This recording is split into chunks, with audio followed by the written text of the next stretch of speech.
මුහුණේ නැති වයසක් පෙන්වන බෙල්ලේ රැලි ගැන නැත්නම් ටෙක්නික්ස් ගැන ඔබ දැනුවත්ද? අද සාකච්ඡා කරන්නේ ඒ ගැන.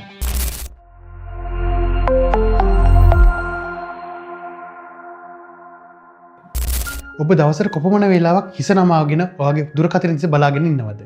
මේ පුරුදු නිසා බොහෝ දිනට වෙන දෙයක් තමයි ටෙක්නික් කියන රෝගී තත්ත්වය. නැත්නම් බෙල්ලේ රැලි වැටීම. වයස්ගත පෙනුම් පෙන්වන වැදගත්ම තැනක් තමයි බෙල්ලේ රැලි වැටීම. හොඳයි, අද බලමු කොහොමද වෛද්‍ය විද්‍යාත්මකව මේ බෙල්ලේ රැලි වැටීම ඉවත් කරලා තරු පෙනුමක් නැවත ලබා ගන්න කියලා. බෙල්ලේ සම මුහුණේ සමට වඩා ගොඩාක් තුනි. ඒ කොලජන් මට්ටමත් ඉතා අඩුයි. ඒ නිසා ඉතා ඉක්මනින්ම හැම ඩැමේජ් වීමේ හැකියාව බෙල්ලේ සමේ වැඩි.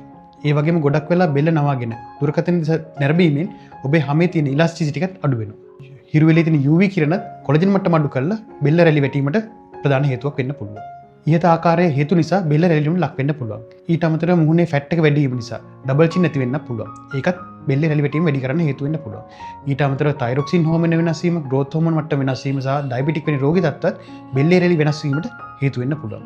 මෙහිදී වැඩිපුරම වෙන්නේ නෙක් එකේ හැම දුර්වල වෙලා රැලි වැටීම වැඩි වීම. ඊට අමතර ෆැට් එක තැන්පත් වෙලා ලොකු රැලි නැත්නම් ෆෝල්ස් විදිහට ඇති වෙන්නත් පුළුවන්. මේ කුමන ආකාරයෙන් රැලි මට්ටම වැඩි වුණත් ඒකෙන් ඇතිවන්නේ වයස්ගත පෙනුම වැඩි වීමක්. ඒ නිසා අපිට වයස්ගත පෙනුම අඩු කරගැනීම නැත්නම් තරුණ පෙනුම නැවත ලබා ගැනීමේදී ට්‍රීට්මන්ට්ස් කරද්දී අපි නෙක් එක ගැනත් වෙනම අවධානය යොමු කරන්න අවශ්‍යයි. හොඳයි, බලමු අපිට මොනවද මේ සඳහා කරන්න පුළුවන් ට්‍රීට්මන්ට්ස් වර්ග කියලා. මෙහිදී අපිට ගෙදරදී කරන්න පුළුවන් දේවල් ටිකක් තියෙනවා, වෛද්‍ය විද්‍යාත්මක කරන්න පුළුවන් දේවල් ටිකක් තියෙනවා. අපිට ගෙදරදී කරන්න පුළුවන් දේවල් මොනවද කියලා බලමු. අපි දන්නවා අපේ හැමේ මොයිස්චර් මට්ටම පවත්වා ගැනීම තමයි කොලජන් මට්ටම පරිස්සම් කරන්න හොඳම ක්‍රමය. මොයිස්චර් මට්ටම පවත්වා ගන්න හොඳ මොයිස්චරයිසිං ක්‍රීම් එකක් උදෑසන ඇප්ලයි කිරීම තමයි පළවෙනි කාරණාව. දෙවෙනි එක සුමුදු බොඩි වොෂ් එකක් භාවිත කිරීමත් අත්‍යවශ්‍යයි. ඊට අමතරව UV කිරණයෙන් වන ඩැමේජ් එක අඩු කර ගැනීම හොඳ සන්ස්ක්‍රීන් එකක්.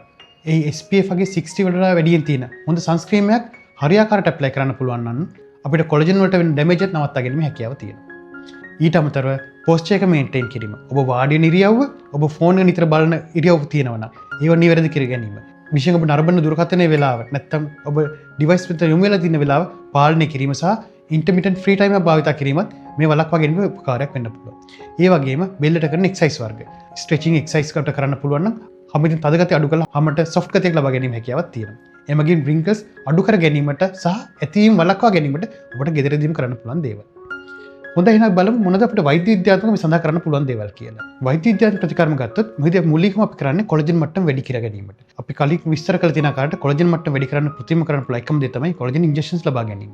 මොකද කොලජන් ඉන්ජෙක්ෂන් ලබා ගැනීම අපිට කොලජන් මට්ටම මුළු බොඩි එකේම වැඩි කිරීමේ හැකියාව තියෙනවා. ඊට අමතරව ප්ලැසෙන්ටා සෙල් එක්ස්ට්‍රැක්ෂන් වැනි ඉන්ජෙක්ෂන් එක භාවිත කිරීමනොත් සෛල ඩැමේජ් වෙන වේගය අඩු කරලා මේන්ටේන් කිරීමේ හැකියාවක් තියෙනවා.